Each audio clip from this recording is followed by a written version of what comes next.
Welcome back, everybody. Today we're going to be diving into Element Fission. It is a newer turn-based gacha game. I believe the game just released 4 or 5 days ago. Yes, it is a Summoner's War inspired clone type of game. I'm sure you guys have played quite a few others out on the market because Summoner's War has been around for some time, and they've kind of created that foundation that a lot of other developers like to follow suit. If you do check out the game description, it actually mentions that it is Summoner's War inspired. So if you do see some heroes that are like, oh, that's Artemil, oh, that's Fignon, then you are probably absolutely correct. However, since we are doing a little deep dive, we are going to check out this thing called a workshop. I'm sure some of you guys don't actually know what this workshop thing is, because I also do not have it unlocked, but basically if you have summoned a duplicate nat 5 or maybe some duplicate nat 4s, you can dismantle those for some goodies of some sort. My knowledge is kind of limited, but I was told by some guildies that there is a way to unlock a hidden store somehow, some way, and all you have to do is dismantle a 5-star legendary rune. So let me just go over here and check out maybe like a flat percentage slot. So the gear slots are similar to Summoner's War, as in slot number 1 is going to be a flat stat and it is fixed. Slot number 2 is going to bounce around between like speed, HP percent, attack percent, defense percent, as well as having some flat stats in there. Slot number 3 is going to be a fixed flat stat, which is defense. Slot number 4 is also going to be your crit damage, crit rate, HP, defense, attack percent. Slot number 5 is going to be the fixed HP stat, and slot number 6 is going to have your accuracy, resistance, HP, attack percent, as well as the flat main stats. So let's just go to slot number 2 and get rid of, I think we can get rid of this brilliant rune. I know it's not legendary, it's one step up from legendary. Well, actually, here we go. We've got a legendary here.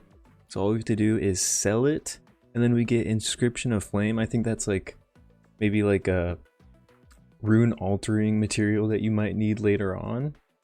So yes, we do want to sell it. Okay, it is sold. All right. Did you notice you just obtained a magical material? Oh, so this is what they're talking about. This is how you open the secret workshop. So when selling 5-star orange gears, you'll receive corresponding attribute inscriptions for the gears. Okay, that's kind of cool. By collecting and recycling these materials, we can forge powerful gears in the workshop. Dun, dun, dun, dun. There we go. I think we are unlocking it. Workshop is now unlocked. So guys, if you haven't figured out how to unlock this secret workshop, all you have to do is sell a 5-star legendary rune. Get on it, okay? Because I feel like a lot of people still don't even know about this, and I'm hoping that it is worth it. I mean, there's no way it's not worth it, right? We just sold a flat stat rune that we're probably going to sell later on. So we've got the crafting shop where you can craft runes. It's kind of cool. Oh, okay, here is also how you craft the oceanic, volcanic, sylvan, solar, lunar sets. Basically, these sets are going to be filler rune pieces for the dungeon that drops.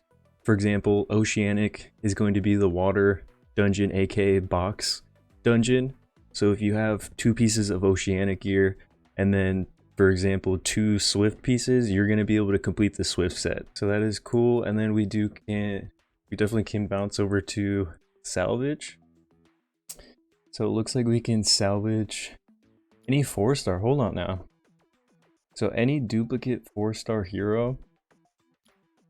Do I want to salvage these guys? Maybe. Okay. I mean, I guess just for the video, we will test it out.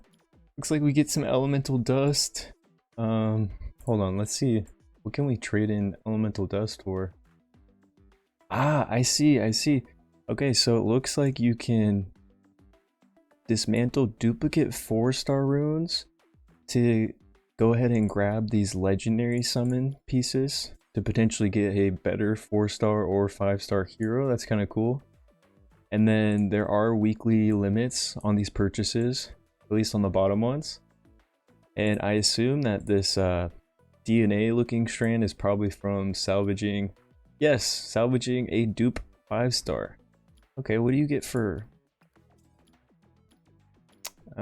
Twilight Crystal? So if you salvage a duplicate 5-star that's light and dark, you get a Twilight Crystal, which I assume you can probably... I see, so this is a blessing. So salvage a duplicate 5-star LD, you can get a blessing for your next LD 5-star. Now that is not going to be happening anytime soon because this game, like I said, just released. So most of you guys aren't going to be pulling duplicate LD5s anytime soon. But if you are lucky or unlucky enough to pull a duplicate 5-star that is RGB element, then you can go ahead and go over here, get these 10 strands of DNA, and then it looks like you can go ahead and grab a blessing or some LD summons, maybe even some dice for extra runes in your dungeon runs. But yeah, you can pretty much grab whatever you want. And yes, that is how you open the workshop. I hope you guys do open that up. Super simple. All you have to do is dismantle a legendary 5-star rune. And we're going to wrap up today's video with some summons. I've saved my 5-star Transcendence scroll. See, I'm probably going to do a lot of Summoner's War references, and I assume most of you guys probably played Summoner's War. Let me know down below in the comments if you are coming from Summoner's War or any other gacha game out there on the market. But yes, we are going to finish up with some summons. I've got one Transcendence, aka Radiant Illyrium, which guarantees a 5-star. And then I have 2 legendary summons, Elemental, of course, and then 20 Mystic Scrolls or Illyrium Scrolls, and 5 LDs. So I guess we're just going to start out with these Illyriums. Hopefully we get something amazing. Now I don't have like every hero in the game, right? Because it did just release, so I'm hoping for something new basically. I've already pulled one duplicate hero. It is a Feng Yan clone, so I think I might be keeping him for Siege. Okay, we got Bomb Man. I assume these are jokers. I think Night Day Special Bomb that explodes on your next turn. Yeah, this guy's gonna be a bomber. I think this is the family that is similar to the Joker family from Summoner's War. So hopefully we just get something good. Good skill ups. For any of you guys that haven't really started playing, if you get the Tree Rat, he is actually insane. Or the Tree Bookworm. I think that's what a lot of people are shooting for on their rerolls. Personally, I would recommend shooting for Water Sorcerer because currently he's carrying me in like literally everything. He could be your farmer. He can be good in the water and fire gear dungeons, which I am using in right now. And he's going to be super similar to Poseidon from Summoner's War. And he's like better than Poseidon somehow, some way. Okay, we do get Bookworm. This is huge because I do need skill ups for the tree. That's actually big. All right, but hopefully we get something else. Maybe we don't. Maybe we do. I know this wasn't a lot of summons. So okay, here we go. Give me a 5-star. I could never tell. Like, I don't even think that there's a way to tell the difference between 4-star and 5-star animations yet, but you know, if you figured it out, let me know. So now we're on to the legendary summons. These are guaranteed to be sparks. So we got the bear. I haven't really messed around with the bear too much, just because, yeah, especially this one. He's got like some sleep condition. But yeah, I'll have to check him out a little bit later. I've really just been messing around with PvE heroes, and I haven't really looked too much into the toys for PvP or anything else. Okay, fire legendary. Can we get something good? Anything? Ooh, oh, actually, this is amazing. Hold on now. This is actually amazing. I'm pretty sure the Dr. Evil family is similar to the dragons. So this may or may not be Zyros. Let's check. Fire teammates get a 33% crit rate increase. Oh my god, okay, I love that. That's actually huge. Create yourself 1 turn attack up. Attacks all enemies and maximize. Oh my god, this is Zyros on crack. Additionally, when you attack a target with max HP greater than twice your own, the damage total is increased by 40%. Whoa, okay, so obviously you're going to be building this guy with high attack and damage dealing skills, so he's not going to have that much HP, and you'll probably fulfill this condition quite often. Okay, so for the skill 2, we've got AoE with a stun chance and a slow. Whoa, this is literally Zyros on crack. And then the basic ability is attack twice, single target. Each attack has a up to 50% chance to apply a 2-turn blind, and it scales with your speed. Oh my gosh. Oh my gosh, I cannot believe we just pulled Zyros. Dr. Evil, sorry, you guys are gonna hear me say the Summoner's War names quite often. And one thing to note, on this top right over here, you do see these stat changes. A lot of people are referring to this as IVs, and just to give you guys a quick rundown, every hero that you summon can have a different IV set line, and they always are going to balance out. So we've got -2 attack, which isn't the best because we do want high attack on this guy. He's going to be your damage dealer. And then we got +2 defense, which does balance out to 0. You can change these stat lines. If you do get a better version, you can go ahead and go to, I think it's over here, strengthen, go to inherit. It has to be a 6-star hero, but you can basically swap out the better stat line if you pull a duplicate hero. So that's the one condition. I'm not sure if I'm super fond of this because, you know, what if you pull an LD 5-star hero and it has the worst stat line? You're probably not going to be able to pull a duplicate anytime soon, so you're just going to be stuck with not the best IVs, which is unfortunate, but it does add like another level of customization, which is kind of cool, I guess. But all right, enough talking. Let's go ahead and pull our guaranteed 5-star hero. I really hope that I can get a Leo. I feel like Leo is super impactful in Summoner's War, so he's probably super OP here. And the Dragonite family is going to be the Barbarian. So please give me Tree Barbarian, alright? Something good, something crazy. Man-at-Arms. Okay, I'm not exactly sure who this is. One of my buddies pulled the Water Man-at-Arms, and I believe that was like a Chandra, some sort of Chandra. So let's take a look. Stat lines, -4 HP, +4 defense. Maybe that's good. He has a leader ability that gives him 25% crit rate. That's amazing. I've been using Water Sork, and he also has the 25% universal crit rate lead, and that is huge early game because, you know, you can go ahead and put crit damage slots on your damage dealers and then still have close to 100% crit rate. So this is huge. Check out his, okay, attacks all enemies, has a 80%.